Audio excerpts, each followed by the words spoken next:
Oke, teman-teman, kita lanjut ya. Sektor baru ya, Thohir Universe. Nah, saham-saham Thohir ya. Thohir Universe. Oke, sip. Pertama AAD ya. Nah, jadi ini juga sebenarnya menarik gitu ya, karena ngelanjutin dari pembahasan yang sektor oil and gas, sebenarnya salah satu salah satu ibaratnya misalnya nih, kalau misalnya eh, harga kopi naik gitu kan, misal harga kopi naiknya mahal nih, mana sih? Oh ya ini, misalnya harga kopi naik nih, harga kopi naik. Kalau harga kopi naik ya daripada saya minum kopi ya biar bisa menikmati minuman yang sama ya komplementernya teh gitu kan. Sama oil and gas, kalau misalnya dia naik terlalu mahal, nanti biasanya demand akan batu bara biasanya naik. Nah, DAAZ ya, ini nggak tahu kenapa nih udah bottom nih. Tadi ngeliat ya, kayak gitu ya, kepikiran ya. Thank you lah yang udah dengerin sampai sini ya, semoga bisa cuan. Nah, jadi batu bara harusnya demand-nya bisa naik gitu kan. Memang batu bara secara pembakaran lebih kotor ya, lebih kotor dibandingkan misalnya oil and gas gitu ya. Tapi kalau misalnya posisi oil and gas yang mahal, mehong, ya salah satu diversifikasi kan bisa dilakukan oleh batu bara. Jadi memang harga coal itu sendiri harusnya naik gitu ya. Ya udah kita cek aja. Berhubung ya saham-saham tauhid sebenarnya banyak di batu bara juga kan gitu. Oke, si khususnya ADI ya, ADI sama PTBA sebenarnya, tapi kayaknya sih ngelihat saham Thohir nih yang tiba-tiba ya ibaratnya yang Konglo sahamnya lagi pada naik gitu ya, sama Bakri, Kurlep begitu. Berarti kita cek NCF dulu ya, kita cek NCF dulu. Nah, ini NCF-nya kan sebenarnya naik gitu ya. Memang kalau misalnya teman-teman tahu, kita punya harga acuan sendiri. Tapi kan karena aku nggak tahu ya ngelihat harga acuannya di mana kalau yang Indo. At least kalau misalnya internasionalnya naik, ya harusnya secara nggak langsung ya domestik juga naik gitu kan, kurang lebihnya. Nah memang di sini naik ya kurang lebih tertinggi waktu zaman-zaman Desember 2024 gitu kan. Ya kalau misalnya pun dilihat dari 100 kan naiknya udah 30-an% nih untuk batu bara kalau misalnya secara internasional ya diukur sama NCF gitu kan. Newcastle Coal Future. Nah, jadi kalau misalnya memang harga si batu bara itu masih bisa ada di atas $130 atau $120, ya salah satu pilihan lebih murah gitu ya. Harusnya buat saham-saham yang berhubungan dengan batu bara harusnya diuntungkan lah. Kurang lebih begitu. Nah, terus ya udah kita cek aja untuk AADI gitu ya. Sekalian ya. Nah, AADI ternyata waktu dia retrace ke level-level 10.800 kan ibaratnya ini harga masih bisa naik gitu kan, mau testing lah, nanti dicek ya 11.800 gimana. Kemarin sempat ngelihatnya kalau misalnya memang drop 10.700 ada potensi untuk tutup gap di 10.425.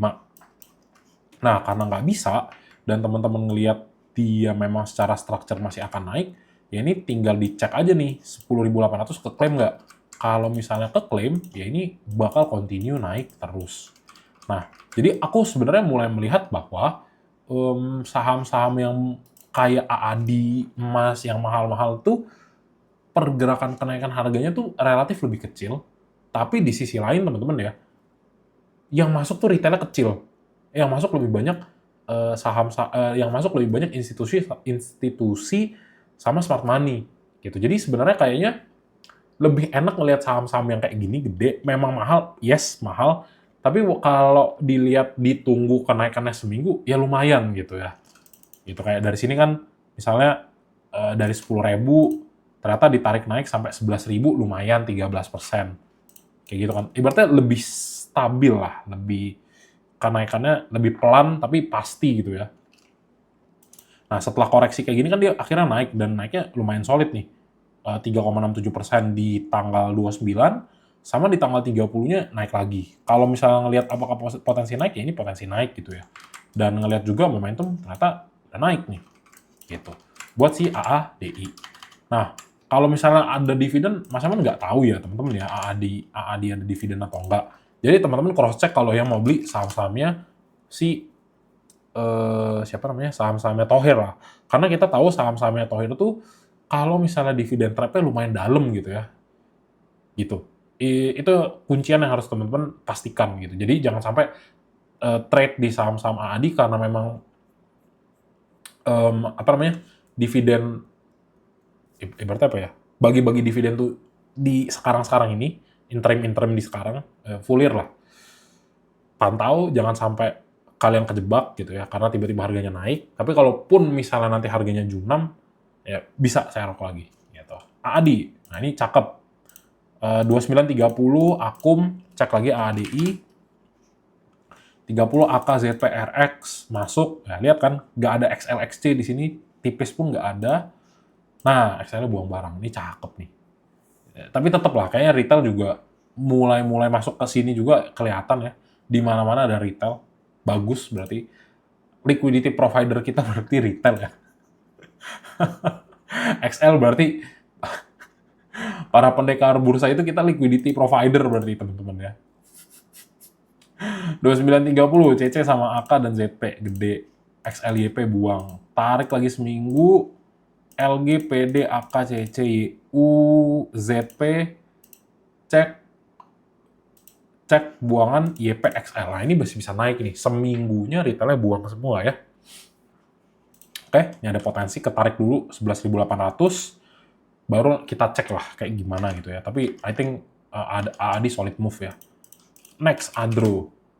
Nah, Mas Adro juga naik nih. Pas tutup gap. Wah, ini solid ya. Aku nggak pantau ya. Ini gokil sih. Cakep ya ini ya, teman-teman ya. Naik 3%. Tapi please pantau dividennya ya. Jangan sampai dividen trap. Kalau misalnya memang bagi dividennya gede, kalau teman-teman pegangnya udah dari lama, good gitu ya. Mantap. Nikmati dividennya. Tapi kalau misalnya memang baru mau, saranku entah TP atau TP setengah lah. At least modal kalian separohnya udah di save gitu ya. Kalau consider buat taking dia punya dividen. Tapi kalau misalnya teman-teman lebih udah, aduh capek lah kena dividen trap, jadi nyangkut, portonya jelek, TP aja teman-teman ya. Yang penting cuan, yang penting survive di market jelek kayak gini gitu. Terus lihat lagi, ini pas banget hit. Ini tinggal dikit lagi sih sebenarnya 2530 buat tutup gapnya karena memang candle naik itu dia close-nya tuh di atas gitu kan di sini. Tapi kalau misalnya bisa continuation, bisa. Lihat lagi, biasanya tutup gap kalau misalnya memang area resisten ada potensi terkoreksi sedikit, kalaupun ke 2470 itu wajar. Gitu ya. Oke, tutup gapnya juga udah.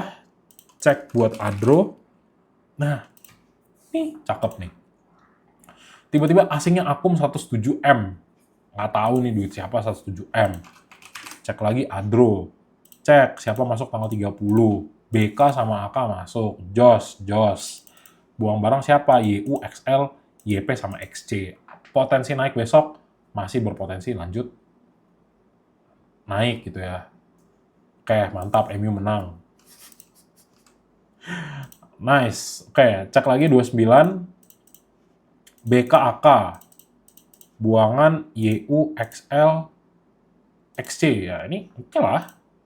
BK sama AK-nya kuat. Jadi ada potensi untuk naik lagi. Ini lebih kuat ya dibandingkan dia harus bukan kontraksi, retrace ke bawah. Kayaknya lebih kuat untuk continuation naik. Ini buat Adro ya. Jadi kalau ada Adro bisa nih. Oh, thank you. ADMR Adro udah come date kemarin tanggal 27. Oh, udah come date. Cek X date-nya ya.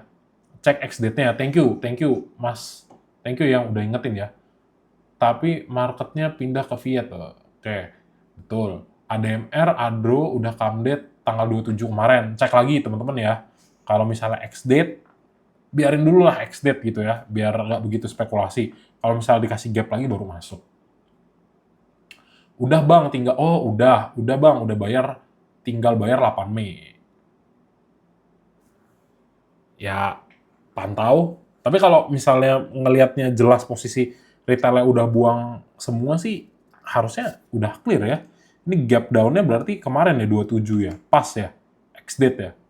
Apa come date? Come date 27. 27, gap, naik, terus naik. Oke lah, masih bisa Adro naik ya. Thank you ya. Oke, thank you teman-teman yang udah ngingetin, mantap ya. Next, ADMR. Nah, ADMR ini juga yang bagus nih. Teman-teman lihat dia ngerespon lagi MA 100, 1800-nya juga kena. Nah, ini ada potensi untuk naiknya lebih tinggi nih.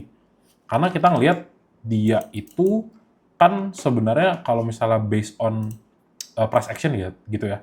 Ini kan sebenarnya dia konsolidasi di ini ya, area 0,618 1845 sampai 1885 nih di sini nih. Ya di sini aja lah dia bermain gitu ya. Nah, nih. Nah, nih closing price-nya. Jadi harusnya nanti tinggal kita cek kalau misalnya memang akumulasinya ada, harusnya dia buat naik ini bagus. Nah, yang ditunggu adalah dia break dari structure di sini nih.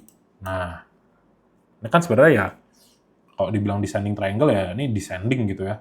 Tapi kalau misalnya memang bisa breakout dari atas di sini ya ini buat ngelihat momentum ADMR naik tuh lebih jos lah gitu. Apalagi memang pas posisi di sini, nah nih udah mau crossing lagi. Tinggal dilihat aja dari move dari sini ya ADMR. Oh aslinya buang, pantau dulu coba. Nah YU 30. ZP, SQ, OD, XLX-nya tipis, AK-nya buang barang. Nah, wait and see dulu ya. Coba cek 29, nah 27 aja deh. Dia itu akum dari 23. Apa nih? Ya, nge-lag. Nah, oke. ZP, LG masih masuk. Cek retailnya. KI buang. Berarti yang buang barang KI ya. Nah, ini yang nyerap nggak kuat nih. Nggak sebanyak KI buangan barangnya. Cek retailnya XL, YP. Nah, XC-nya nggak kelihatan nih. XC nggak ada. Berarti ADMR kalau dari 27, mana nih 27? Dari sini, retail udah mulai buang nih. Jadi sebenarnya yang di sini nih, ekor di sini nih, yang menjadi potensi katalis buat dia naik lagi nih, ke atas. Udah sih itu doang. Sama paling nggak lihat 1885-nya bisa nggak nih keluar. Kalau bisa keluar, lumayan ya. Even kalau kalian trade sampai 1885 juga kan lumayan ya, short term trade kayak 2% sampai 2,5%. Gitu. Next lagi, MBMA. Nah, lihat. Jadi saham-saham Thohir bagusnya di sini ekor-ekor 635-nya nih nggak kejemput. Sempat Mas Eman mention kalau misalnya teman-teman 700 SL dulu nih. Ternyata di respon nih 635 di bawah, dia ngehit nih. Dia ngehit, ada potensi buat naik lagi ke atas nih. Sini ya. Jadi 670 kelihatan jadi base support. Untuk technical rebound berpotensi ya ini berpotensi nih. Tapi lihat ya, closingnya harus bisa hit di atas 700. Kalau bisa hit di atas 700, dia bisa naik lagi. Kita lihat lagi buat si MBMA. Nah, kita lihat dulu. Oh, ternyata buangan nih. Kita lihat siapa yang buang. Ada yang nampungin barang nggak? MBMA, cek tanggal 30. Nah, 30 CC, PD, XL, YP, XC. Nah, ini wait and see ya jatuhnya ya. KZ sama LG, BK, YU buang. Nah, ini smart money-nya karena buang semua, palingan pantau dulu, teman-teman.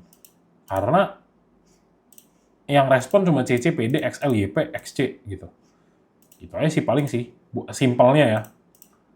Terus kita cek dari 29.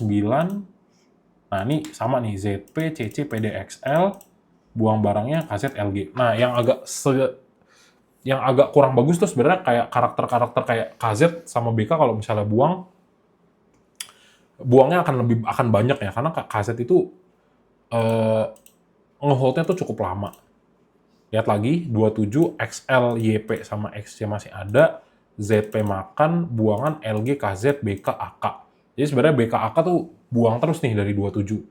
Jadi pantau-pantau dulu, memang secara technical berpotensi technical rebound, betul berpotensi. Short term kalau misalnya teman-teman manfaatkan, bisa lihat lagi ya range-range 675 jangan sampai ngejebol. Karena kalau jadinya jebol, ini ada potensi untuk koreksi lebih lanjut. Gitu. Tapi kalau secara technical bagus ya ngelihat hammer candle itu bagus. Biasanya bisa direspon naik at least 1 sampai 2 hari. SR, TG. Nah, SRTG kemarin yang dibilang banyak akum. Sejujurnya sih main di SRTG tuh nggak yang terlalu suka ya, karena kan gerakan-gerakannya lama nih, 0, ekor-ekor gitu. Tapi kalau misalnya teman-teman ngelihat dari posisi di sini, ya ini lows-nya 1570 udah naik. Cara ngeliatnya gimana ya biar enak ya? Bentar. Kalau dibikin line juga nggak enak. Nah, gini deh. Nah, nih teman-teman. Paling nggak teman-teman ngeliatnya gini. Memang setelah dibawa dari 1570 kan keadaannya naik lagi nih, gitu kan. Mulai lama mulai naik. Nah, kita lihat aja nih resistance di sini nih. Nah, kita cek ya resistance di 1845. Kita buka lagi 1845. Nah, ini kan mulai kesentuh-sentuh nih. Dilihatlah selama pergerakannya itu nanti tetap ada di range 1725 gitu ya. Kalau dia konsolidasi maksudnya kayak gini nih. Di sini nih. Naik turun di sini nih kayak ekor kayak begitu. Ini nanti tinggal tunggu naik aja sebenarnya. Tapi balik lagi area resikonya di 1725. Kalau 1725 tiba-tiba turun ke bawah, ya ini retrace-nya akan jauh. Kayak gitu. Karena ini resisten 1845 harus ke breakout kalau memang si SRTG mau naik. Tinggal dilihat ada akumulasi nggak di SRTG. Kayak gitu. Nah kalau teman-teman lihat, ya 3 harinya ternyata buang kan. Memang dari tanggal 21 kemarinnya ada SRTG buat akumulasi. Cek lagi tanggal 30. 30-nya YUBK justru tebel YPXLXC. Bagus nggak? Nggak terlalu ya. CC sama BB-nya buang barang. Kemudian lagi 27, YUXL. Nah, kalau teman-teman lihat YUXL, wait and see dulu lah, pantau-pantau ya. Kalau misalnya memang banyakkan sideways-nya. Ini juga kalau secara pergerakan nggak yang kenceng-kenceng banget gitu ya.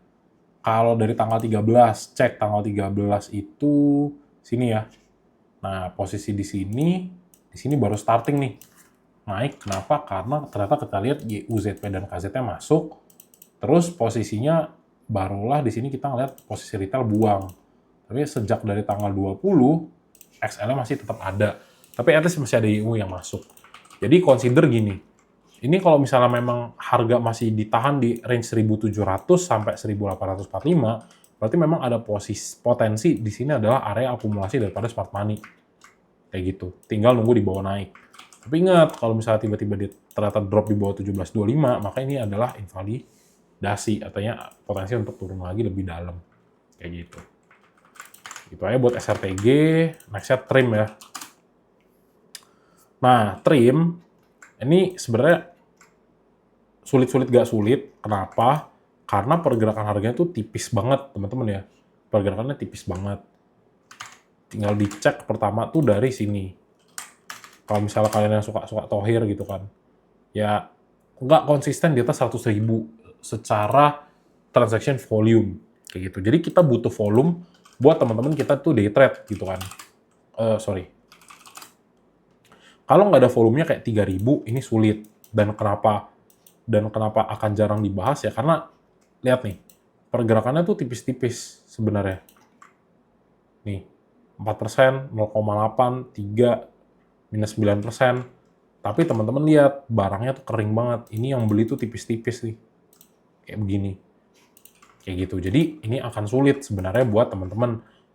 Kenapa? Karena barangnya kering itu, kalau ada tiba-tiba smart money yang masuk gitu ya, dia itu cenderung akan haki, pusing nanti kalian ngeliatnya. Nah ini posisi yang lagi dibangun gitu ya. Ada di area resist di sini nih. Berapa nih? 610.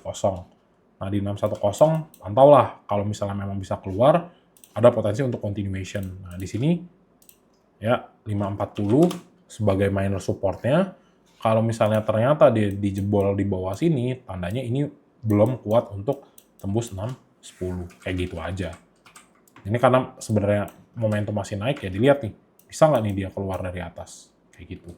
Dan zigzag ini capek ya, 5%, terus nanti turun lagi 4%, ini capek buat main di sini, teman-teman. Tapi kalau misalnya dilihat area-area cakep, ya udah tungguin aja kalau misalnya memang ketarik lagi 540 bisa ngambil nggak? Bisa. Karena teman-teman mau ngambil pas di MA 200 ngambilnya secara technical gitu ya. Dan di sini lowest point-nya teman-teman lihat di sini create higher low, ya secara teknis ini ada potensi untuk continuation naik gitu. Cek lagi smart money-nya siapa? Trim. Lihat ya tipis-tipis, ini yang agak sulit. Cek dari tanggal 30 siapa yang buang barang. Nah, ini kelihatan ya, tipis banget. CPLGXL, CC, cek dari 27 seminggu terakhir, CP-nya masuk, CC-nya buang. Nah, ini CP sama CC yang main yang kayak gitu sulit lah. Cuma dia doang kan. RFDH, lihat yang buang barang SQ, CC sama CP dan YP. Sebenarnya kayak gini agak sulit buat ngambil kesimpulan. At least secara teknikal teman-teman tahu kurang lebih arahnya seperti apa gitu ya. Oke, kurang lebih gitulah ya teman-teman ya buat saham-saham Thohir Universe gitu ya.